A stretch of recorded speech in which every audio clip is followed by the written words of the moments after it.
it's Mike with Protege, and today I'm going to show you how to take apart a vise. Actually, the vise and the Protege come apart just about the same. So first thing we're going to do is, what you want to do is remove the panel off of the right side. Go ahead and carefully disconnect the wiring harness.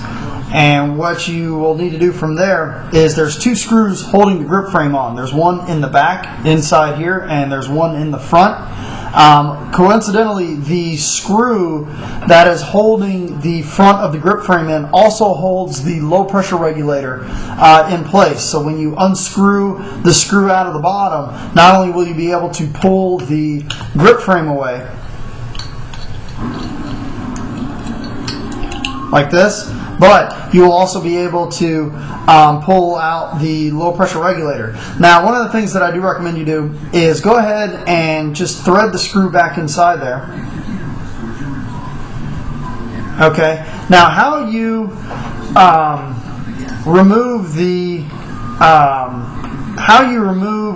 disassemble your low pressure regulator to clean the piston is very simple. The first thing you're going to do is unscrew this first screw, which is your low pressure regulator pressure adjustment screw. Then if you look inside here carefully, you're going to see that you can use a larger Allen key to actually unscrew the cap. So what you do is you put your larger Allen key inside here, and you can start to unscrew the cap. Okay, out comes the cap, and hopefully, there we go, out comes the coin and the spring. Now, I have a trick on how to get the piston out, which is inside there. It's generally very difficult to grab it with a pair of needle nose pliers. You're going to have to grab it just right to get it out. I have a trick using super glue. Basically what you do is you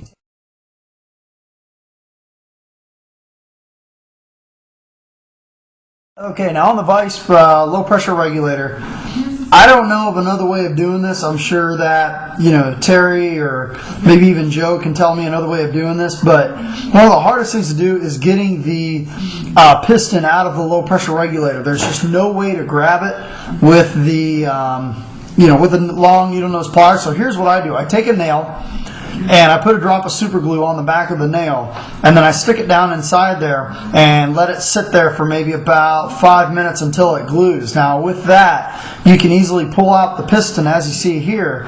You can lube it, clean it up, whatever, and then when you need to, you can just simply break the nail away from the piston after you lube it up. So that's a trick on how to get the piston out. I don't know of another way of doing it. I've seen some of the techs sometimes blow in there.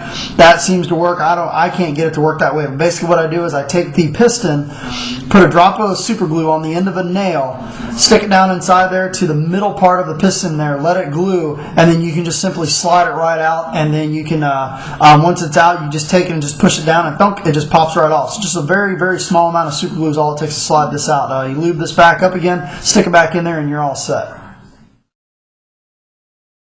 Okay, the next thing we're going to show you how to do here is take apart the new 360 regulator. This is actually a really easy regulator to take apart. There's nothing to this at all. All you do is unscrew the bottom. You're going to notice inside here that Bob Long has installed a washer that goes over the Schrader valve to prevent people from screwing their piston in too far and damaging their Schrader valve. So make sure that that this little collar, this bushing or washer, whatever, stays on top of the Schrader valve. Some regulators are going to have this, some regulators don't, but as you can see, it's just a little collar, and you just want to make sure that you keep that on top of the Schrader valve. Okay, sometimes you can get all this to come out. Let's see if we get lucky. Here we go. Okay, and let this bottom piece come out, and I'm going to have to unscrew this out of the bottom. Okay, let's go ahead and pull the screw out all the way, and then we can just poke it. Boop, out it comes. Okay, this is basically all you got. You get a bunch of washers. You got your top piece, your top piston, your little plate here at the bottom. That's about it. So basically all you do is take some Dow 55, lubricate the top. Okay, and just like a lot of the washer designed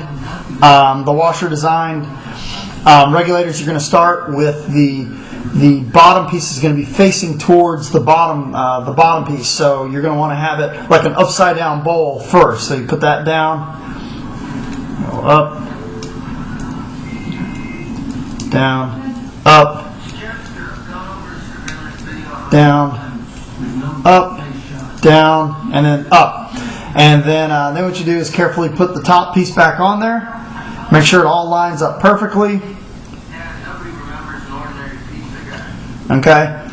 And then what you do is slide this back into your regulator, and that's all put back together again. Take your bottom nut, screw back into the bottom until it's about flush. Now on the bottom nut, a good starting point is about 4 turns in if you want a good starting point on the bottom nut there. So usually once you get it about flush, go 4 turns in. That's a pretty good starting point to start chronographing your gun. And then screw this back into the bottom. Okay, that's it. That's how you take it. The next thing I'm going to show you how to do is take out your ram, which is very easy. First thing you want to do is go ahead and pull your bolt out, set that aside, take apart the ram cap, slide that out the back, tap this down, out comes your ram. That's about it for your ram. All you got to do is just keep this clean, keep it wiped down. Maybe about every 5 to 10 cases, lube this up with a fresh coat of Dow 55. Stick it back into the gun. Take your back cap. Stick it on here. Tighten it down. Go ahead and put your bolt back in.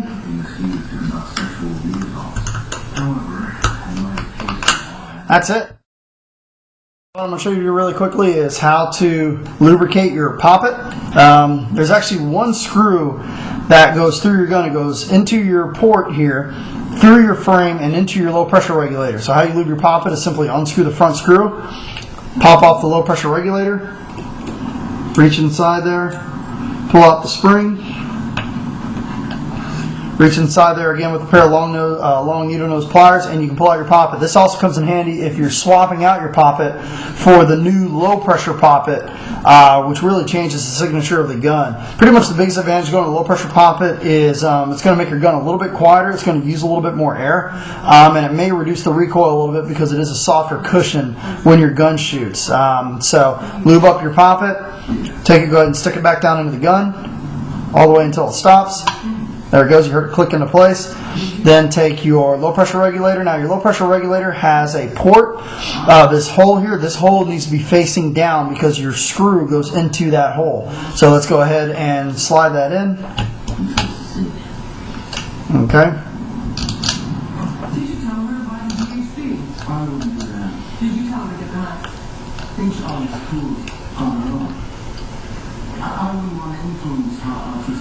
And you screw that back down. And once you install your grip frame, basically what I suggest you do with your grip frame, start with the back screw first, put that into the groove, put it in place. Let's go ahead and plug in the wire harness. Alright. Now we'll go ahead and put in the torpedo. And now what we'll do is we will screw in the LPR tester to set our low pressure reg at 75 psi. After a while, even with a Protege or a Vice, you can't get the settings down as low as 6 on your dwell, but I definitely recommend starting off with 8. Seems to work pretty good, especially when you're breaking in some O-rings. So now what we did here was we got the gauge screwed in here.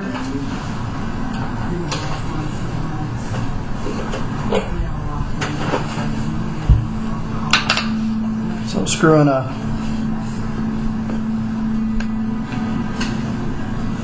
tank with some pressure. Now, a good starting point on your high pressure regulator is to give this about 4 turns in. So let's go 1, 2, 3, about 3.5 feels about right.